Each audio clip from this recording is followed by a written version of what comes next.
지금 보여드리는 것은 제 1월 급여 명세서입니다. 구체적인 금액과 개인 정보는 모두 가려두었지만 공개할 수 있는 금액들은 차근차근 보여드릴 테니 끝까지 영상 시청해주세요.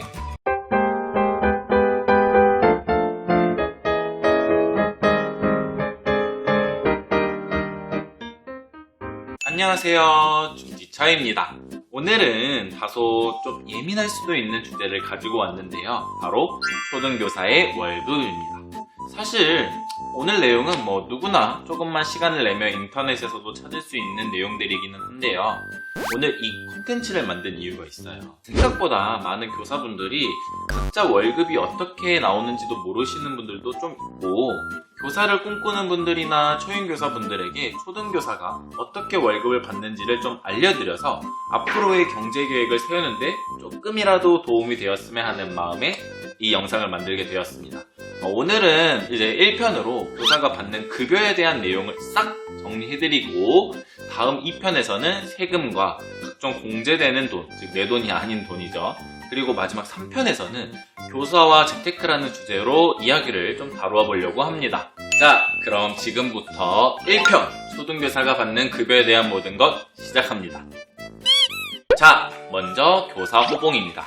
2022년 교사 호봉표는 다음과 같습니다. 교육대학교나 일반 대학교 초등교육과를 졸업한 유치원, 초등학교, 중학교, 고등학교 교사 모두 이 호봉표에 적용을 받습니다. 4년제를 졸업한 경우 고호봉부터 시작이 됩니다. 즉 신규 임용이 되면 세전 211만 6,400원의 분봉을 받게 되는 셈입니다. 여기서 많은 분들이 의아할 수 있는 게 1년 차면 1호봉이지 왜 9호봉이지? 라고 하실 수 있을 겁니다. 교사가 8호봉을 가산받는 이유는 과거 교사가 되는 루트에 따라서는 1호봉 또는 2호봉 등 여러 호봉으로 시작되는 루트가 있었어요. 그런데 현재는 그 루트가 없어지긴 했지만 현재 재직 중인 교사분들에 대한 행정적인 절차와 각종 수당 및 임금에 대한 재정적 부담으로 인해 본 호봉표를 그대로 유지하고 있습니다. 다시 말해 말만 9호봉인 거지 실제로는 1호봉이라고 보셔도 무방합니다. 다시 본론으로 돌아와서 교사는 근무한 기간이 1년이 지날 때마다 1호봉씩 오르게 됩니다. 이 1년은 단순히 해를 넘겼다가 아닌 365일, 즉 발령을 받은 날짜를 기준으로 하니 참고하시면 되겠고요. 표를 보시면 아시겠지만 매년 1호봉씩 오르게 되는데 1호봉이 오를 때마다 약 5에서 10만원 가량의 봉급이 상승되는 것을 알 수 있습니다. 다음으로는 각종 수당입니다.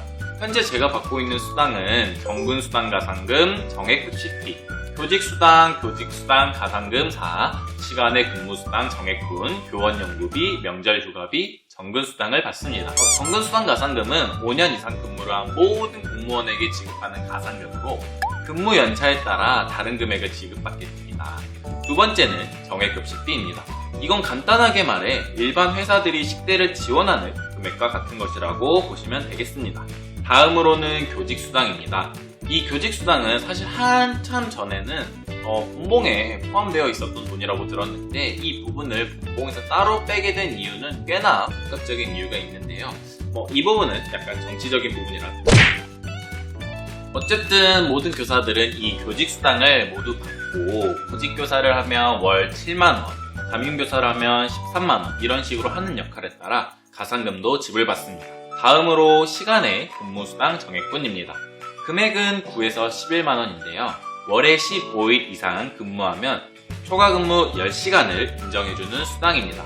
그렇게 만약 조퇴나 병가 등으로 인해 15일 이하로 근무를 하게 되면 일할 계산되어 지급받게 되는 금액이기도 합니다. 그리고 1월과 7월에는 정근수당을 따로 지급하기도 하는데요. 이 정근수당은 앞에서 말했던 정근수당하고는 또 다른 개념의 정근수당이에요. 어쨌든 이 정근수당은 2년차부터 받을 수 있는데요. 이건 본봉의 5에서 50%를 지급받습니다.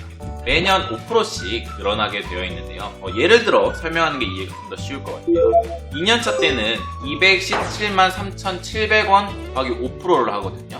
그래서 계산을 해보면은 10만 8,685원을 받아요. 그런데 3년차가 되면은 아까 처음에 했었던 5%에서 조금 더 높아져서 10%를 받게 되죠. 그래서 3년차일 때는 229만 8천원 곱하기 10%, 즉 22만 9,800원을 받게 되는 거예요. 그렇지만은 아까 말했듯이 50%가 최대 상한선이기 때문에 이렇게 좀 드라마틱하게 변하는 거는 한 10년 정도만 해당된다고 생각하시면 될 것 같습니다. 다음으로는 교원연구비인데요. 교원연구비는 근무 연차에 따라 교원연구비를 지급합니다. 교원연구비는 교원의 지위 향상 및 교육 활동을 보호하기 위한 금액이라고 합니다. 저 같은 경우는 이 돈은 제가 따로 듣고 싶은 연수를 듣는데 사용하는 금액으로 빼두기도 합니다.